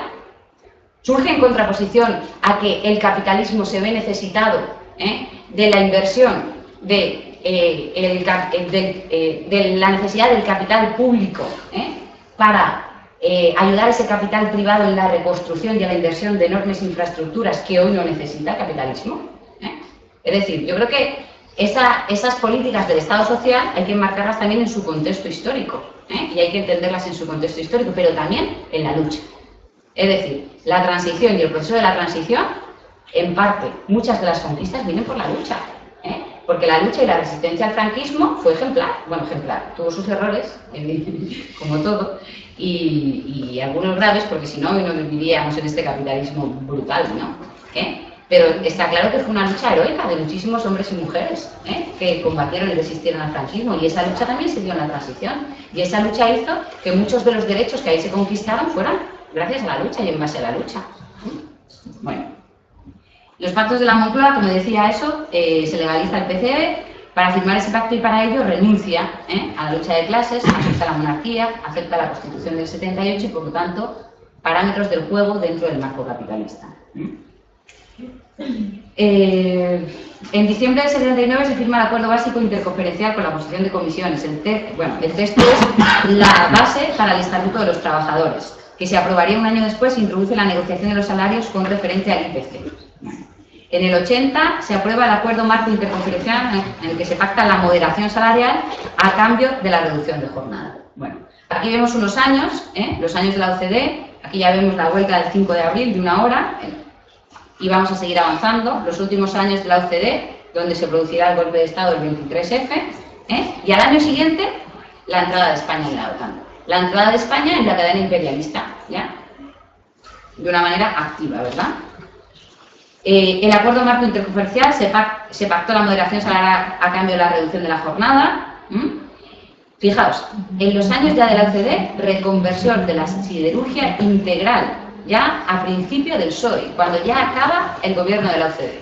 Y vamos a ver cómo gran parte de las políticas capitalistas se producen en los llamados gobiernos de izquierdas. Y no es una cuestión política, estamos hablando de una cuestión económica, de una cuestión de las primeras medidas de liberalización, privatización, en base a medidas económicas que se producen en los llamados gobiernos de izquierdas. ¿Por qué? Porque en el fondo son gestores de un mismo sistema económico, son gestores de las mismas reglas del juego. Y hay reglas del juego que tienes que reproducir mientras estés bajo ese sistema económico, que solo podrás romper bajo otro sistema económico. Y no es una cuestión de voluntades, ni es una cuestión de nada de eso, es una cuestión de imposibilidad. De imposibilidad mientras las reglas del juego las rija un determinado sistema económico, unas determinadas relaciones de producción. Decía, el final del gobierno de la OCDE, lo que llevará a España a la entrada a la OTAN, cuando empiezan los primeros gobiernos del PSOE, ¿verdad? Recordemos que existía la estructura de los GAR, ¿verdad? Estructuras heredadas, ¿de acuerdo? De la no limpieza del aparato sucio, del aparato represivo de épocas anteriores en España, ¿de acuerdo? De la pervivencia de algunos elementos que deberían haber desaparecido, ¿verdad? En las estructuras políticas y policiales y represivas del Estado. Y veíamos reconversión de la siderurgia integral, es decir, reconversión de los grandes astilleros. Aquí todavía vemos un proceso de conquistas, de lucha, acuerdo interconferencial, jornada de 40 horas y 30 días de vacaciones, acuerdo económico-social, la huelga de 20J, ¿de acuerdo? Ya fuertes movilizaciones por el tema de las reconversiones, por el tema del paro. Ahora veremos algunas gráficas y veremos cómo el paro no es una cuestión de ahora. Es que es lo llamado el paro estructural, cuando hablábamos de los famosos años del estado del bienestar, resulta que había también unos altos índices de paro necesarios para mantener el sistema, ¿cierto? Y aquí vemos cómo existe la lucha de clases, cómo ante cada medida que recorta, ¿de acuerdo?, y que agudiza, y que aumenta la explotación, se producen también huelgas generales, se produce una respuesta, ¿verdad? Una respuesta por parte de los sectores de los trabajadores organizados ante esa agresión. La LODE, ahora que hablamos tanto de la LOMCE, la LODE es la ley que sienta las bases para comenzar la privatización de la educación. Y aquí no podemos hablar ahora mucho rato de la LODE, pero a lo mejor estaría muy bien una conferencia que explicase cuáles son las claves de la LODE, cómo permite, cómo abre el que siguientes, sucesivas reformas educativas puedan abrir hoy la LOMCE. Marcos que van abriendo la posible privatización de la enseñanza pública. ¿Dónde sucede? En los años 80, en el gobierno del PSOE. Entrada en la Comunidad Económica Europea. Y ahí vendría también otra conferencia larguísima sobre el famoso mito de Europa, ¿verdad? Y las bondades de la Unión Europea, que no es más que una unión imperialista, y hoy yo creo que se ve con mayor claridad que nunca, que impone las políticas de los grandes monopolios, al servicio de los grandes monopolios, impone las políticas de los propios gobiernos. Y ahí podríamos estar debatiendo y hablando de multitud de cosas en el entorno de qué es la Unión Europea y el carácter imperialista de esa Unión Europea. ¿Al servicio de quién está esa Unión Europea? ¿Qué intereses defiende? ¿Qué está imponiendo a los gobiernos? Podríamos hablar mucho y largo sobre eso, ¿verdad? Pues aquí España se está adecuando a esa estructura imperialista. Y esa estructura imperialista se está formando estos años, ¿de acuerdo? Bajo supuestos gobiernos de izquierdas. El referéndum de la OTAN, que eso fue una movilización popular enorme y grandísima, ¿verdad? Yo no la viví, yo tenía 5 años, pero aquí seguro que hay gente que la vivió y recuerda la importante lucha que fue eso, ¿verdad? Y la importante movilización que fue el referéndum de la OTAN. La huelga del 14D, otra de las grandes movilizaciones históricas de este país, ¿verdad? Una huelga rotunda, una huelga que enfrentó a millones y millones de trabajadores en la calle, precisamente contra el ataque a sus derechos, contra el ataque a esas posiciones. Eso se hace en un contexto internacional de caída y de derrumbe del socialismo en el 89. Fijaos, arriba hay algunos datos interesantes. La Primera Guerra del Golfo, la implicación de España en la Primera Guerra del Golfo. Fijaos, la LOCSE, otra vueltita de tuerca más de ley que permite la privatización de la educación. que permite explicar lo que sucede hoy con la LOMCE. Y sin estas leyes y sin perspectivas históricas, dice, pero ¿cómo puede ser la LOMCE, verdad? No, no, no. Puede ser la LOMCE por todo esto. Con perspectiva histórica se entiende lo que sucede en la actualidad. El informe Abril-Martorell, inicio de poder privatizar la sanidad pública, ¿cierto o no? Gobierno del PSOE. Ley Corcuera, ley restrictiva, ¿verdad? En derechos, lo de la famosa patada en la puerta, ¿cierto? Huelga general, nace la Unión Europea, el Tratado de Maastricht, lo que suponía el Tratado de Maastricht como fuerte imperio, concentración y desarrollo del imperialismo europeo, la Expo del 92, crisis. Y ahí veremos, apuntaba antes la del 73, la del 82, la del 93, ¿verdad? 92. Ahí hay otro gran ciclo de crisis capitalista. La crisis no nace ahora, no aparece ahora por primera vez, sino que forma parte de todo un ciclo de remontar y de solucionar determinadas cuestiones de una manera que lo que han hecho es acrecentar y agudizar un nivel de contradicciones para estallar la crisis hoy como la que estalla, a nivel planetario. Y ya como vuelvo atrás. Aquí, ¿no? Estábamos. Que ya termino.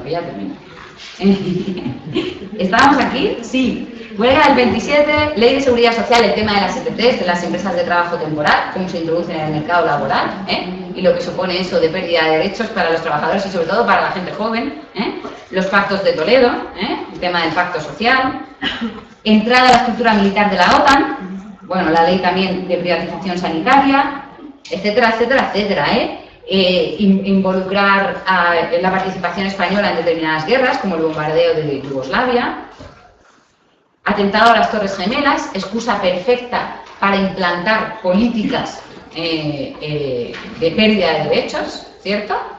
Bajo la excusa de la seguridad, aumentar la represión, políticas represivas, pérdida de derechos, son la excusa perfecta. No han parado las guerras, ahí solo se señalan algunas, ¿no? La guerra de Afganistán, la Segunda Guerra del Golfo, los atentados de Atocha, también podríamos hablar de eso importante. ¿Me he saltado alguna? No. El decreto de medidas urgentes para la reforma del mercado laboral, la reforma la nueva reforma laboral, por la que se hizo la huelga también del 20J, ¿verdad? ¿Os acordáis? El decretazo del desempleo, la entrada en el euro también es un elemento fundamental del proceso de acumulación capitalista, esa unión monetaria, forma un elemento también importante en un proceso determinado del desarrollo de los monopolios y del proceso imperialista, ¿no? Y yo creo que eso es fácil de ver también a veces, ¿no? Yo, por ejemplo, a veces escucho a señoras mayores ahí por mi barrio o hablando, me dicen, mira, o cuando, ¿cómo ha subido todo, verdad? Desde que está el euro. Y es cierto, ahí había mucho que hablar sobre el tema de cómo juegan los monopolios en esa unión monetaria y lo que supone para el proyecto imperialista europeo. La ley de partidos, una ley restrictiva y legalización de partidos políticos bajo la democracia. Y con el PSOE, con el último gobierno del PSOE, la reforma laboral, ¿de acuerdo? Pérdida de la negociación colectiva, pérdida de derechos, cuestionamiento del derecho a la huelga. Es que podríamos estar hablando de infinidad de listas, ¿no? Que yo creo que aquí hay gente que incluso conoce más que yo, ¿verdad? Decreto ley de medidas extraordinarias para el mantenimiento y fomento del empleo. Y llegamos a lo último, la reforma laboral, lo del FOGASA, ¿de acuerdo? La huelga general del 29S, la reforma de la negociación colectiva, el pensionazo, que tenéis una conferencia también el próximo día para hablar todo el tema de la reforma de las pensiones, si mal no recuerdo, pero en Elche, vale, pero dentro de estas mismas jornadas, ¿no? Y las huelgas, 2 huelgas últimas generales, es decir, si tuviéramos tiempo para desarrollar estos ejes cronológicos, podríamos ver como independientemente del gobierno que haya estado, que evidentemente tiene sus matices, tiene sus diferencias, tiene sus apoyos a unas oligarquías, a otros sectores de la oligarquía, en España, bajo el desarrollo de las últimas décadas, se han ido agudizando, se han ido poniendo en práctica completamente dentro del marco de unas políticas capitalistas, estructurales capitalistas, al servicio siempre de los grandes monopolios y no al servicio de otras cosas, ni en función de otras casas ni de otros modelos, ¿no? Esto es un recorte del país, donde lo que quería expresaros es el tema de las crisis cíclicas, para que veáis que no estoy loca ni nada de eso, ¿no? ¿Veis? En los años... ¿Se ve o no se ve? Se ve regular, ¿no? Bueno, pero mirad, el primer pico que tenéis aquí abajo, ¿lo veis? En los años 80. ¿Lo estáis viendo? El segundo pico en el 92, ¿veis otra vez la caída? Y después a partir del 2007, de la crisis actual, ¿verdad? Y muchos indicadores coyunturales nos hablan del alza, otros indicadores mundiales nos hablan de que la tendencia sigue cayendo.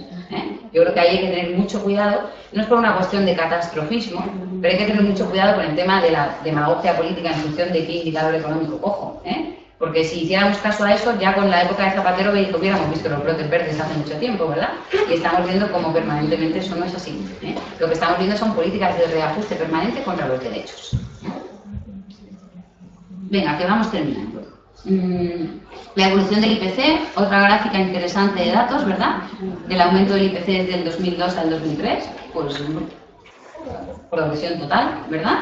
Evolución de los precios domésticos, ¿de acuerdo? La verde abajo es la de la Unión Europea, ¿no?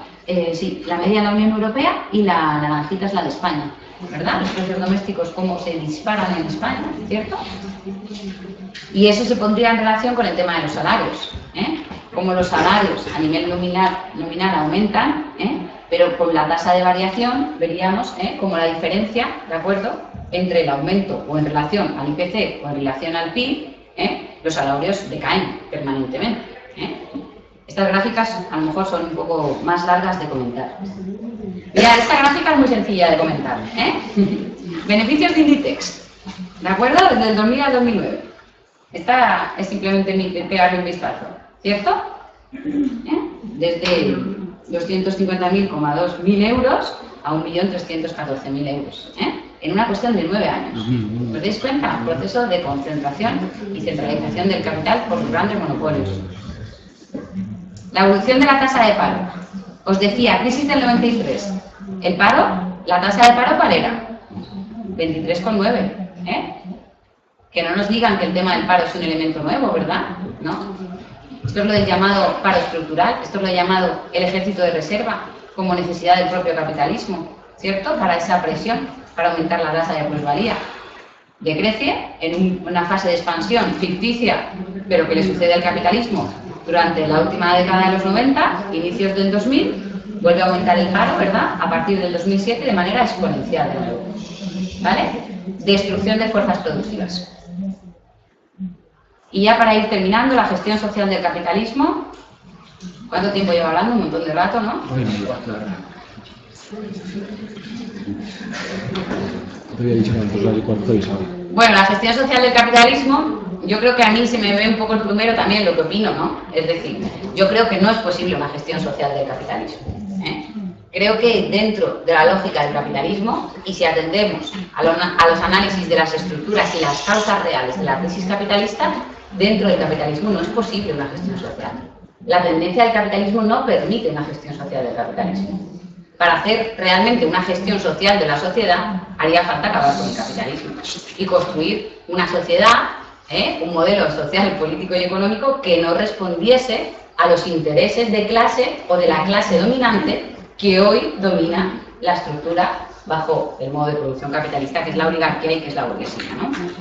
La socialdemocracia tuvo y ha tenido siempre un papel histórico como gestor del capitalismo, y así fue históricamente. En determinado momento, tras la Segunda Guerra Mundial, al capitalismo le vino muy bien esa gestión de la socialdemocracia, pero hoy la socialdemocracia se encuentra con una contradicción entre la imposibilidad de planteamientos keynesianos. En su momento, en la Segunda Guerra Mundial, los pudo aplicar, ¿de acuerdo? Pudo aplicar planteamientos keynesianos de introducción del capital estatal, del capital de la intervención del Estado en determinados sectores de la economía para revitalizar el capital privado, acordémonos, y fruto también de un determinado momento histórico, en contraposición a la creación del bloque socialista o de otro tipo de experiencias mundiales después de la Segunda Guerra Mundial, pero resulta que hoy los planteamientos keynesianos no son posibles bajo el capitalismo.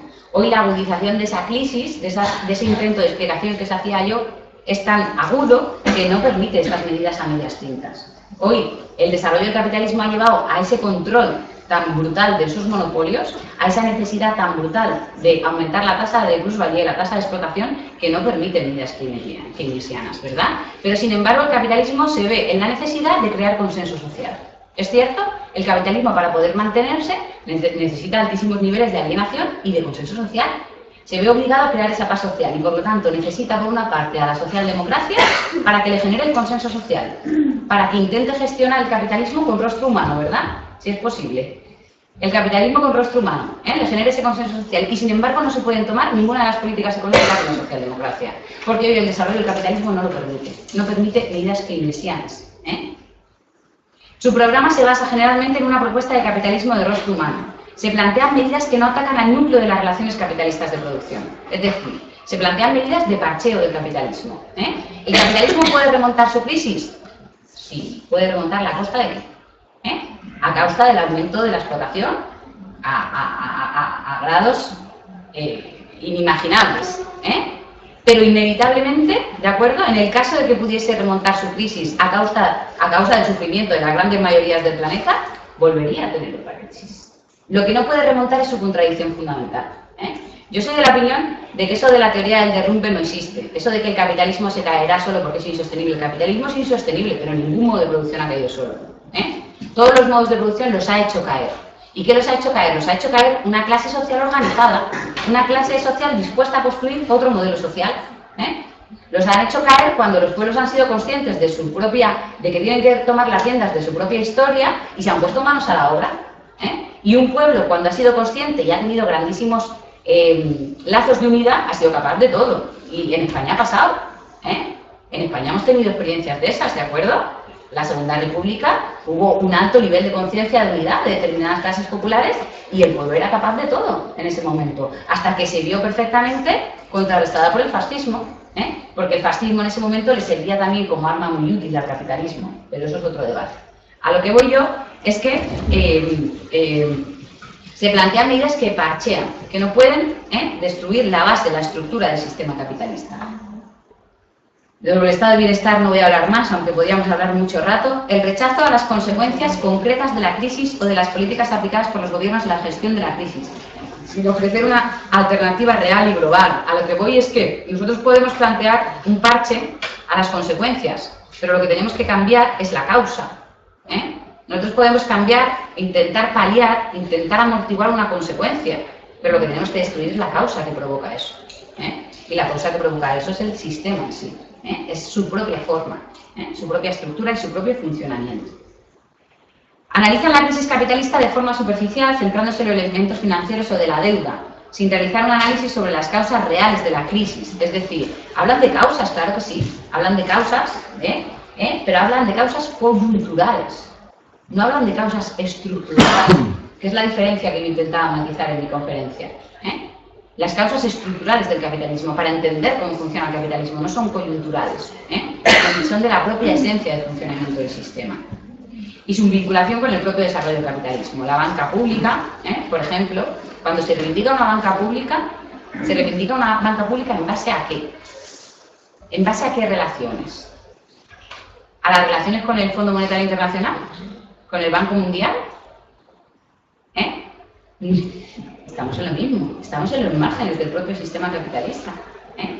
Se va a reproducir lo mismo, ¿de acuerdo? Magistrado, sí, lo que tú quieras, pero en el fondo estamos en lo mismo. Habrá que hablar de una nacionalización de la banca, habrá que hablar de una nacionalización de los medios de producción y cambio, habrá que hablar de la estructura, habrá que hablar de la estructura. La acción en paro, hablaba antes de ella, ¿no? El acabar con el paro. Cuando veáis en un programa electoral, si ganamos las elecciones acabamos con 3 millones de parados. Mentira. O sea, es demagogia pura y dura. Cuando ganen las elecciones en el marco de relaciones capitalistas de la España actual, metida en la Unión Europea y bajo las relaciones de producción capitalista, no vas a acabar con el paro. Porque el paro no es una cuestión de voluntad de un gobierno u otro. El paro es una necesidad económica de la estructura del funcionamiento del capitalismo. Y por lo tanto, son ilusiones falsas. Son ilusiones falsas. La reforma fiscal,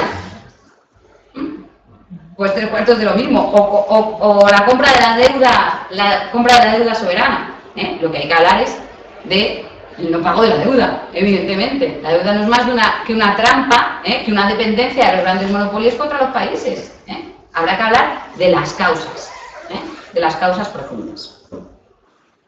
Y bueno, a nivel europeo, sabéis que dentro de poco es el Congreso del PIE, del Partido de la Izquierda Europea, ¿no? Y el otro día, y ya para terminar de verdad, hablaba de algunos elementos ahí del PIE y eso, ¿no? Que la Unión Europea es una institución neutra, cuya naturaleza inicialmente positiva de transformarse por las políticas neoliberales, ¿no? La Unión Europea no es una institución neutra. La Unión Europea responde a los intereses de una clase muy determinada y de unos monopolios y de una oligarquía muy determinada. No es neutra. Ante la situación deriva de estas políticas es necesario proceder a una refundación de Europa. Una refundación de Europa, no, de unas relaciones de producción que no tengan nada que ver con el imperialismo ni con el capitalismo. No matizar, no lavar la cara de determinadas instituciones, sino cambiar la esencia de esas relaciones de producción. Se utiliza el concepto de democracia en abstracto sin ningún tipo de contenido clasista, ¿no? Se habla de revoluciones, pero lo que hay que ver, y eso en la historia yo creo que también nos ayuda a entender eso, es quién tiene el poder, pero no quién tiene el poder de qué partido político, sino qué clase social.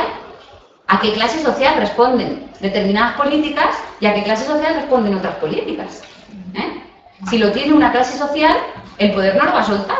Y eso históricamente ha sido así. Solo a través de determinados ejercicios de la violencia se accede al poder, ¿de acuerdo? Yo creo que ahí están los debates fundamentales, ¿no? No es democracia en abstracto, sí, es democracia burguesa porque responde a los intereses de la burguesía, o es democracia popular y obrera porque responde a los intereses de otra clase. No podemos hablar de democracia en sí, tendremos que hablar de democracia desde un punto de vista clasista. ¿A qué intereses, de qué clases sociales se están haciendo las políticas? ¿A los intereses de determinada clase social o de otra clase social? Y en función de eso habrá que construir un sistema político que responda a los intereses. Mi propuesta es, evidentemente, de las grandes mayorías, y no de los monopolios, y no de la oligarquía, ni de la burguesía, sino de los trabajadores y las trabajadoras y las clases populares, que somos la gran mayoría, que somos los que producimos, que somos los que sustentamos, los que hacemos posible todo. Y las referencias al imperialismo se realizan únicamente en cuanto a la Unión Europea y a la OTAN, y no a Estados Unidos y a la OTAN, y no a la Unión Europea, ¿no? Ahora sí que sí, ¿no? Ya me callo, porque creo que me he pasado bastante. No, has estado dentro de lo normal. Muchas gracias.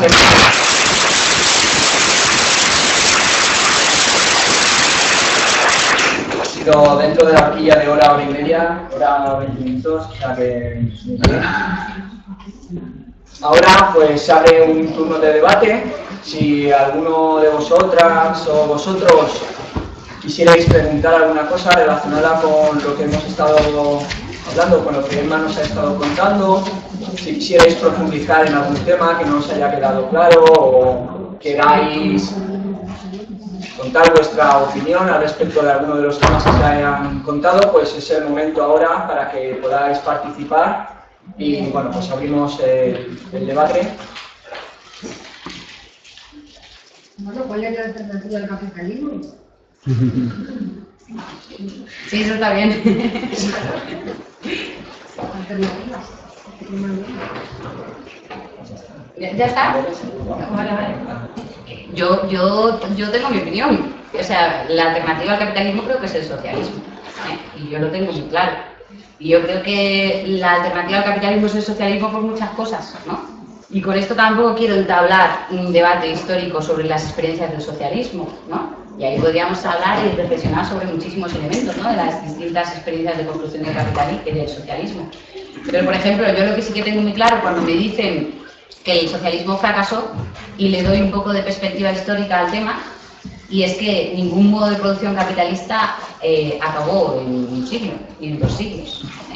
Las experiencias de las revoluciones para la toma de poder de una clase sobre otra siempre son procesos históricos mucho más amplios. Desde los primeros intentos revolucionarios hasta la toma del poder de una clase sobre otra, para la construcción del capitalismo sucedieron un montón de experiencias históricas. Yo tengo claro que esa parte ideológica del fin de la historia es mentira. Yo entiendo la realidad de una forma dialéctica y sé que la historia y los modos de producción siempre van a cambiar. Y también tengo claro que la única opción que tiene la humanidad hoy para sobrevivir, y así lo digo también, y así lo dicen muchos otros, es empezar a plantearnos construir un sistema opuesto al capitalismo. Un sistema donde la democracia sea una democracia con adjetivo, pero con adjetivo no burgués, sino sea una democracia con adjetivo de democracia obrera, de control obrero y popular de la producción, de planificación de la producción, y no imposición de los monopolios. Tengo claro que también un sistema opuesto al capitalista no pasa pasa por combatir al imperialismo, en sus maneras agresivas en todas las expresiones, por combatir la guerra imperialista, por combatir los intereses de esos oligopolios que determinan la economía. Es decir, yo creo que claro que hay alternativas. La alternativa para mí tiene un nombre concreto, que se llama socialismo, y creo que lo importante es que entendamos, o entiendo yo, que esas alternativas, esos procesos de cambio social, no se van a dar inevitablemente, sino que solo se darán a través de la lucha. Yo creo que esas teorías del derrumbe, esas teorías de que el capitalismo es tan malo que se caerá, eso en la historia nunca ha funcionado así. La historia ha funcionado cuando un sujeto, cuando determinada unión de la clase obrera de un pueblo se ha unido para transformar esa sociedad con la participación de las grandes mayorías, si no tampoco se dará, con la participación de las mayorías y con la construcción de un modelo político, social y económico que nada tenga que ver con el capitalismo, con la destrucción de ese capitalismo, ¿no? ¿Eso qué pasa? Por una fase, evidentemente, de lucha y de organización sostenida.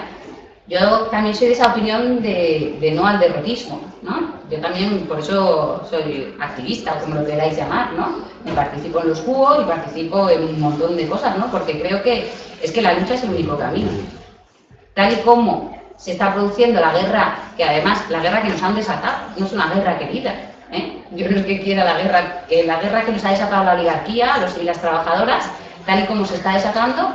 El único camino es organizarse o luchar y ir generando estructuras de organización del pueblo para ir combatiendo eso, ir generando una alternativa real a un modo de producción distinto al capitalista, o lo que vamos a hacer es sufrir mucho.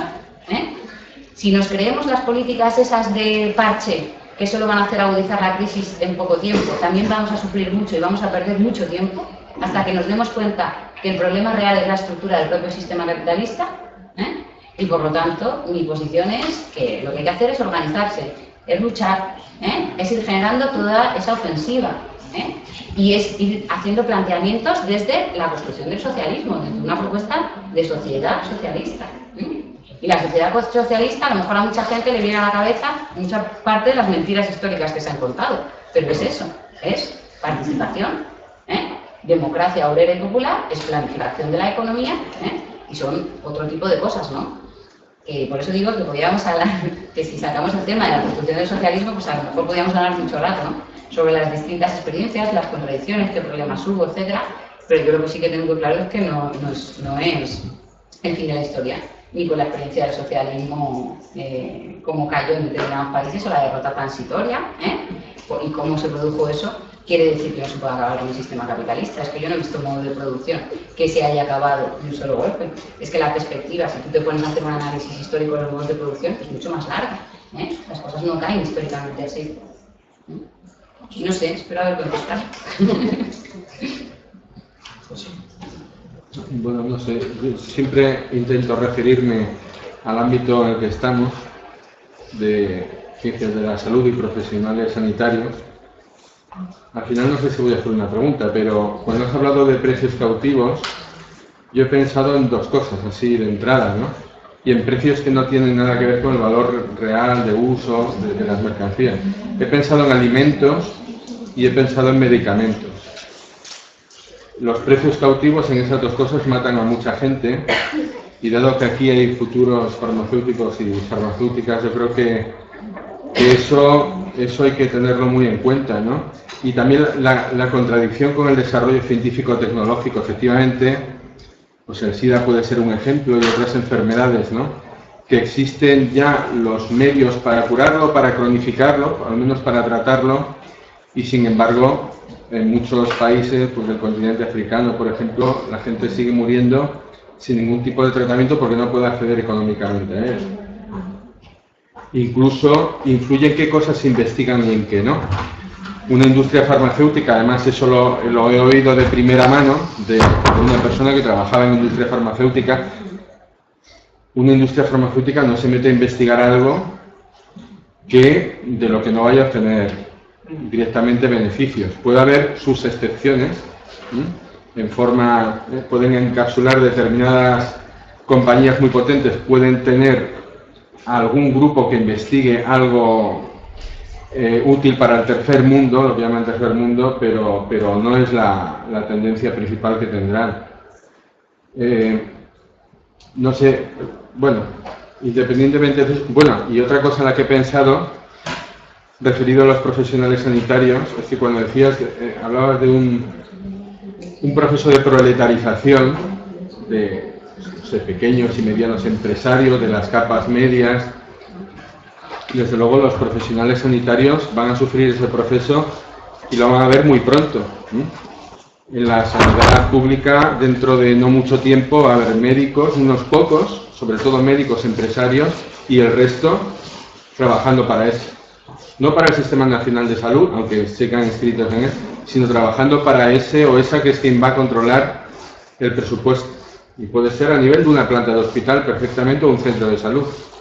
Entonces las profesiones sanitarias, la farmacéutica, claramente va hacia la proletarización y de hecho, bueno, ya se está viendo muchos farmacéuticos en el paro y el modelo que pretende el sistema no es el de las farmacias tal y como las entendemos hasta ahora, sino la farmacia en grandes superficies, para entendernos. Bueno, no sé, yo alguna vez creo que te he oído hablar del banco malo, esto ya, hablando de esto sí que es una pregunta. ¿Eso del banco malo qué es? ¿Tiene algo que ver con la destrucción de fuerzas productivas o cómo podemos entender eso? Bueno, no está la pregunta. Esto ya es otra cosa, pero esto sí que es una pregunta. Ya está. Hablo yo llevo hablando un montón de rato. ¿Nadie más quiere? ¿O hablamos ya del banco más? Creo que la gente podría participar y opinar o de Otra pregunta allí. Bueno, lo primero me acompaña Luis, un amigo y compañero. Fue uno de los niños de la guerra que exiliaron. Salió en un barco desde Bilbao, de Portugalete.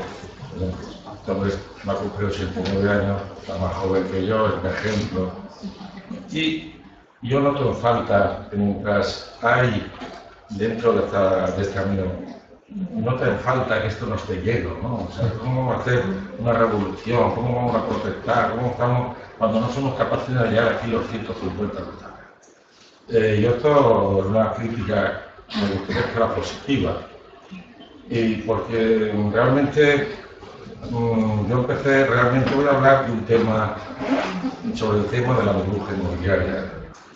Yo he trabajado 50 años en la construcción, o sea, empecé con 14 años, me jubilé porque no tenía otra forma a los 64, he vivido todas las crisis, ¿no? He llegado a tener una empresa y la crisis del 93, bueno, con 100 trabajadores, y luego cuando hablamos de los monopolios, hablamos de las empresas grandes, una serie de cosas que uno cobra, que uno paga, y yo en este momento perdí todos mis bienes, tengo embargado mi pensión, ¿eh? O sea, para que veáis si después de 50 años de trabajo he tenido que pagar. Bueno, quiero concretamente empezar en la crisis del 2007, ¿no? ¿En qué se basa? Yo creo que fue una falta de control total. Una falta de control porque aquí tenemos, empezando por el Banco de España, y esto es una conversación que tuve yo con un amigo, director de una oficina bancaria, y le pregunté, Miguel, ¿tú me puedes explicar esto? Y dice, muy sencillo. El Banco de España no ha ejercido un control contra las entidades financieras. Cuando el tema inmobiliario, falta el control de los tasadores. Aquí nadie habla de los tasadores cuando tenía una responsabilidad, ya han valorado por encima del precio y del costo. Y luego, no hay más remedio que tener un control de precios. Yo voy a poner un ejemplo.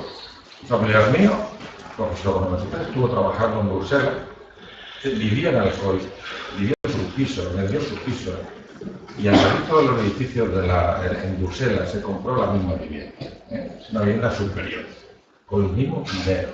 Pero hay un control que tú no puedes vender tu vivienda durante 10 años. O sea, que aquí ha habido todo. Este país, yo por ejemplo veía claramente, después de toda la crisis, lo que se venía encima, ¿no? O sea, no podíamos llegar a construir más viviendas que Alemania, Francia e Inglaterra. A mí me gustaría saber dónde están los economistas, las entidades financieras, estos economistas, porque construir 1 millón de viviendas al año significa que no va a haber compradores. Para construir eso, tuvo que venir mano de obra extranjera. Yo no tengo nada en contra de los inmigrantes, porque mi familia fue inmigrante. Mi padre con 14 años estuvo en Francia trabajando, ¿no? Y parte de esa familia a qué edad ya no nos conocemos esa generación. Pero claro, aquí se ha pasado todo en la construcción, las industrias crecieron alrededor de la construcción y cuando se cierra el grifo de la construcción, desaparece todo. Esta es una de las realidades, la falta de control, porque muchas veces cuando iban esas entidades financieras con unas hipotecas y se las aceptaba el Banco de España, sin ninguna garantía detrás, no las se debían haber aceptado. Bueno, tengo muchas más cosas que os debes de contestar. Sí, pero yo propongo una cosa, y es que yo puedo dar mi opinión. Bueno, que intervenga. Claro, y me gustaría. Haya debate, claro. Ha sacado temas que sí que me gustaría, ¿no? Pero me refiero que creo que podemos abrir esto a distintas preguntas e intervenciones y también otras opiniones, que yo creo que es mejor así, ¿no? Que no tiene por qué ser respuesta tal. Yo me he anotado cosas y a ver si se aumenta la participación, ¿no? Y con esto sacamos otros elementos para el debate. Yo, como has hablado de leyes educativas y que al servicio del capital, ¿no? De la necesidad de puesto todo el sistema de educación del Estado y las leyes educativas, las necesidades del capital, y esto con la ley verde, esta es creo, el máximo exponente ya clarificado, sin máscara, se habla de la necesidad que tienen de eliminar materias que ellos consideran que no son eficaces para sus intereses. Temas relacionados con la filosofía, con lenguas clásicas, con historia. Entonces está el modelo ese que cuando yo era más joven se decía, es que en las carreras, los de Estados Unidos hay tíos que saben mucho de una cosa pero no saben absolutamente de nada más, solo saben de eso, ¿no? Ese modelo llega aquí. Pero ese modelo no es la LIDER. Ese modelo, me ha gustado mucho la gráfica esa, donde va a ir haciendo la cronología de la evolución de las leyes, y eso se ha ido preparando. Y el primer elemento que ellos se plantearon eliminar de la formación, ahora se plantean eliminar cuestiones de filosofía, como decía al principio, pero lo que desde luego ellos se plantean eliminar es cualquier carácter científico en la exposición y en la enseñanza de la economía política. Aquí lo que es el conocimiento del materialismo histórico como ciencia para entender las claves de la economía, de cómo funciona la economía, eso fue castrado venía ya castrado desde de las leyes educativas del franquismo y siguió castrado en todas las leyes educativas de la democracia burguesa, ¿no? Entonces eso lleva a que yo realmente, en la posición que has hecho, me ha parecido excepcional, ¿no? Pero seguro que hay muchos elementos que, sobre todo las personas más jóvenes que no han tenido acceso a estudiar lo que entendemos de economía política marxista, pues van a